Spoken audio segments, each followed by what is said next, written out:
Alhamdulillah ketika niat kita baik, hendak menghindari yang kada baik. Kayaknya di situ ya anggaplah ujiannya loh. Iya, ujian di situ. Lagi kada berduit, lagi belum makan, Iya. lapar-laparnya. Tapi duit sumbangannya ada. Ada. Biasanya dana yang dibutuhkan itu kisarannya sampai berapa tuh? Dari Basnas biasanya dana apa tuh? Dana sama dana kesehatan untuk dana damping. Layanan kesehatan, Iya, untuk pendampingan juga. Untuk jaminan mengambil darah biasanya harus ada jaminan dulu. Ada jaminan dulu. Ya, kalau di PMI kan di Banjarmasin harus ada jaminan ketika kita mengambil darah. Satu kantong itu rasanya 350.000 kita jaminan dulu. Nah, setelah kita bisa mengganti darah yang diambil tadi, baru dibalikin. Iya, dan itu bisa dikembalikan. Pihak pemerintah daerah pernah kesini nggak? Kalau kesininya tidak pernah. Belum. Oke. Mungkin nanti. Mudah-mudahan. Mudah-mudahan. Yes. Nah, terus gini, kalau apa untuk sehari-hari sendiri profesi Dewi ya katakanlah untuk memenuhi kebutuhan sehari dari mana? Kami pedagang ya, dan rental mainan di Taman Sanggam. Rental mainan di Taman Sanggam. Iya. Untuk apa namanya, untuk memenuhi kebutuhan 3 orang anak? Iya. Cukup? Alhamdulillah cukup. Dan memang ada usaha catering juga di rumah. Catering juga. Ya. Kalau catering gimana tuh? Memenuhi apa order di mana aja? Ada yang dari dinas, ada yang dari masyarakat sendiri ketika ada hajatan atau apa gitu. Ya. Terus gimana usahanya, lancar? Alhamdulillah lancar. Oke, sekarang gini deh. Dari tadi harapan Dewi soal adanya panti lansia. Ya. Ke depan pemerintah daerah menurut Dewi gimana tuh? Artinya ya katakanlah dari tadi pemerintah daerah sudah support ke SBC. Nah, ke depan menurut Dewi pemerintah daerah di sini khususnya di Kabupaten Balangan itu gimana tuh? Mampu nggak ke depan tetap berjalan apa? Ya katakanlah ini satu visi sama SBC untuk memperhatikan persoalan sosial. Gimana tuh prediksinya ke depan? Mudah-mudahan sih bisa. Tapi harapan kami itu kalau bisa tidak bisa sih Kabupaten Balangan pasti bisa ya, harusnya. Karena dengan predikat kabupaten terkaya kan kita harus memiliki panti lansia, panti ODGJ.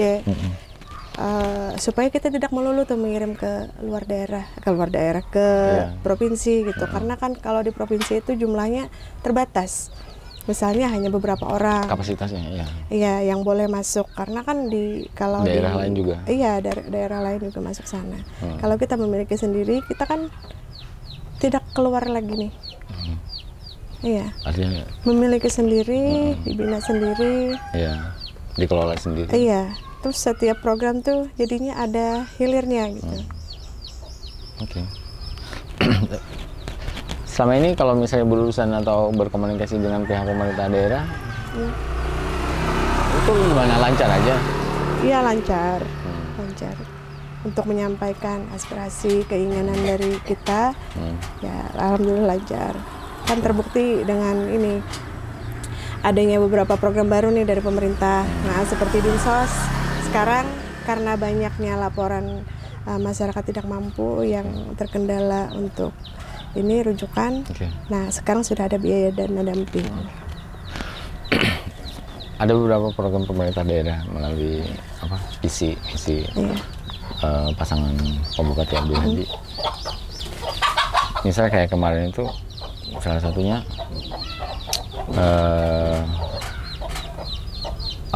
BPJS ya, Ya. UHC, Universal Health Coverage, terus adanya BPJS ketenaga kerjaan, Ya. nah, terus adanya apa, damping, dana pendampingan pasien. Itu kalau misalnya SBC menilai atau Dewi secara pribadi menilai efektif nggak? Kalau dari kami, Ulun tuh menilainya ini agak lambat. Karena kan ketika kita mengusulkan dana damping Ya. ke dinas sosial ini, dana itu tidak bisa langsung cair. Oke. Nah, makanya kan dari SBC itu menggalang dana dan keperluan masyarakat. Itu tuh perlu cepat gitu. Nah, sedangkan di dinas perlu proses gitu. Ya, artinya prosesnya dalam artian prosedur Iya, birokrasi. memang ada aturan kan. Ya. Oke. Berarti ke depan terkait dengan beberapa program tadi itu ini masih dibutuhkan atau seperti apa? Kalau Dewi menilai. Kalau untuk dana damping sebenarnya dibutuhkan, tapi kalau bisa dipercepat prosesnya. Untuk proses birokrasi. Ya, misalnya hari ini kan kita laporan, besok bisa diproses. Oke. Ya. Kalau bisa. Nah, terus kalau beberapa program pemerintah terkait dengan apa penyelesaian persoalan-persoalan sosial di masyarakat, misalnya tuh, yaitu tadi salah satunya soal lansia yang punya keterbatasan, yang hanya mengandalkan perhatian dari tetangga, saudara masyarakat. Nah, terus yang lain soal apa? Ya katakanlah disabilitas ya, warga disabilitas. Disabilitas mental. Yang punya disabilitas, ya anggaplah warga difabel. Iya. Yang punya apa? Kekurangan, keterbatasan. Ini dengan program pemerintah, misal kayak kemarin yang diusulkan atau yang saat ini sudah berjalan ya. Salah satunya itu tadi adanya bantuan, terus pelatihan untuk warga difabel itu, dan kemudian adanya fokus perhatian dari dinas sosial sendiri. Itu gimana tuh kalau SBC menilai efektif nggak? Efektif nggak ya?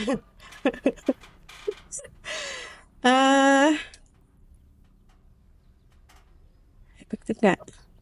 Kalau dibilang efektif, ya harusnya berkelanjutan. Mereka bisa memanfaatkan ini skill yang didapatkan. Nah, misal mereka diberi keterampilan untuk membuat sasirangan misal. Skill. Ya, skill.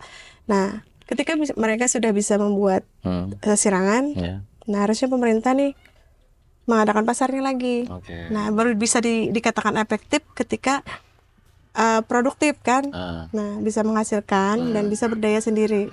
Artinya memang menghasilkan lah, memang ya ketika dipasarkan produk hasil dari karya mereka. Ya, ketika sudah mendapatkan skill, mereka diberi lagi pasar. Artinya sudah memproduksi kemudian didistribusikan ke pasar. Iya. Ini harusnya konsumennya udah siap. Iya. Ya tapi kan itu butuh kualitas dari produk sendiri ya. Kalau misalnya harus bersaing dengan produk yang lain. Oke. Menurut Dewi untuk meningkatkan kesejahteraan masyarakat melalui usaha kecil tadi atau menengah, mikro, itu saat ini sudah kelihatan nggak hasilnya? Kelihatan. Atau gimana? Iya.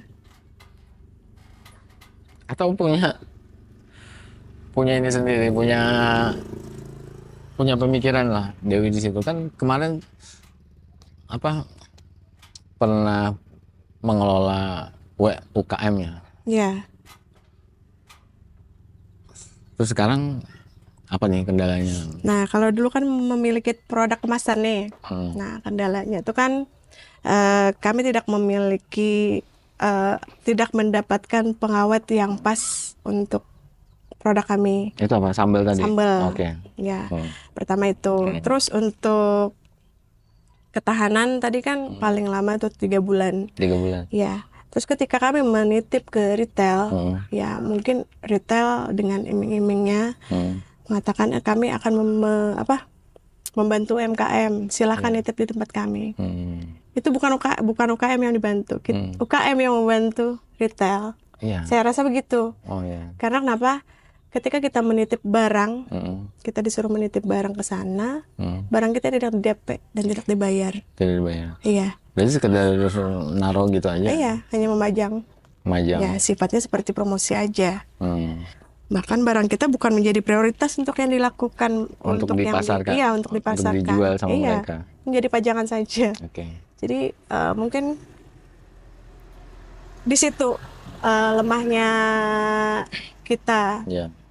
Jadi ketika kita berproduksi, UKM-nya berproduksi itu memerlukan biaya kemasan, biaya produksi segala macam. Nah, setelah kami meletakkan ke retail, di retail itu bukan karena produk kita tidak enak misalnya. Kalau tidak enak, kita tidak pede membuat produk banyak karena memang sudah diakui, jadi berani membuat produk. Nah, jadi setelah ditaruh di retail 2 bulan, 3 bulan, nah pulang barang kita dengan aristan, expired, gitu. Terus untuk satu lagi, apa itu? Kami punya ini produk pentol. Pentol pedas Merona. Itu pentol pedas. Brandnya itu. Apa tadi namanya? Pentol pedas Merona. Pedas Merona, iya. Pentolnya pedas. Merona gitu. Iya. Jadi kami tuh sempat meletakkan 38 titik di Kabupaten Balangan. 38 titik di seluruh kabupaten? Iya. Di toko-toko seperti ini? Ya, di seperti kios, ini ditambahkan. Tapi itu tadi pertama kami di perizinan di halal. Di halal itu kan kami memang ada penggilingan yang sudah halal. Cuman itu tadi harus ada penyembelihan yang bersertifikat halal. Sedangkan penyembelihan di kabupaten kita tidak ada yang bersertifikat halal. Bukan tidak halal, tapi tidak bersertifikat. Cuma sertifikasi. Nah, itu yang membuat kendala utama di produk kami. Padahal kan kami ingin lebih menaikkan produk lagi, kualitas produk ke frozen food supaya lebih luas pemasarannya. Oke, ini balik lagi ke SBC tadi.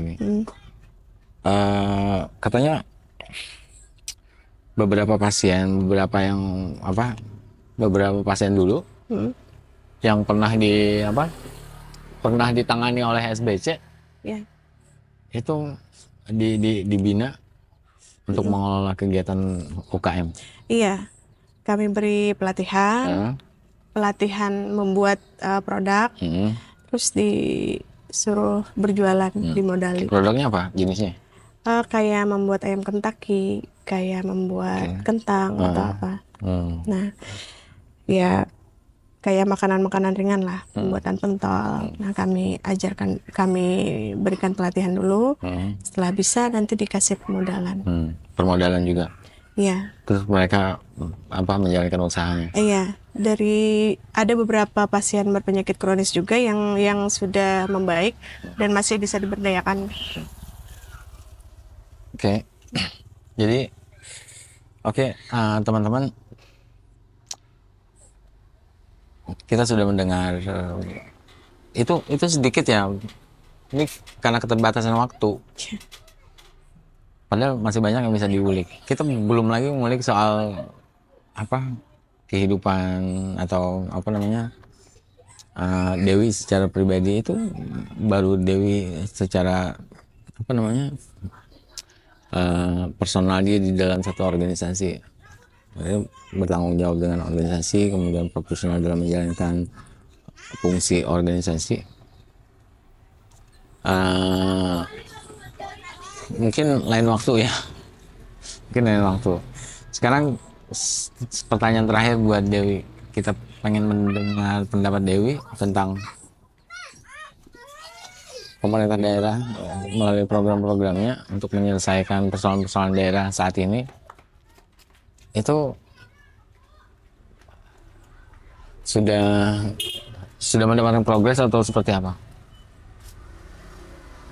Menurut Dewi, ke depan beberapa persoalan sosial di masyarakat saat ini yang saat ini ditangani oleh SBC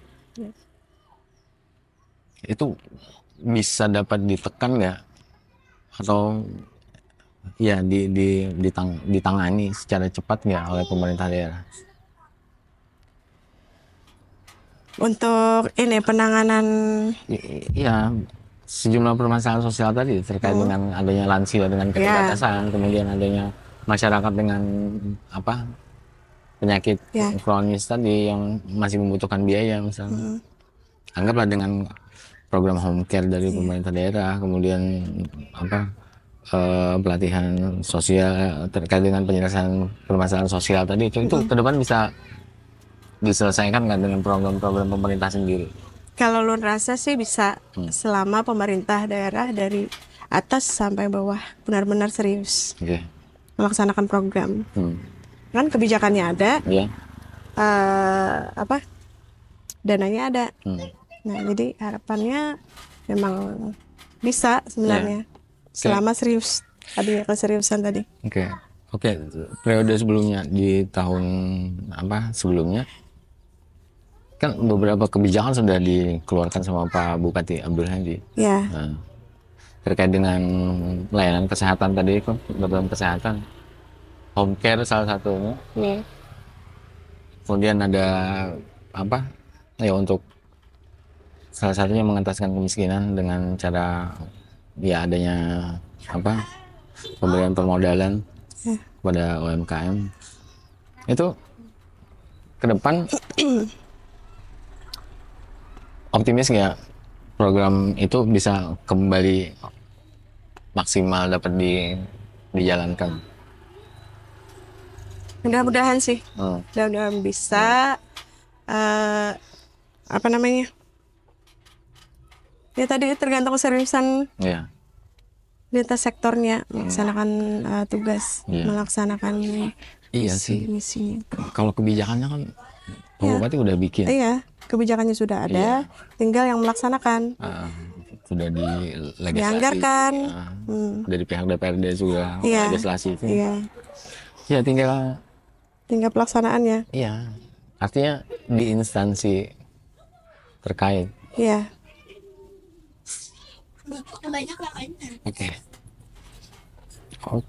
Optimis saja.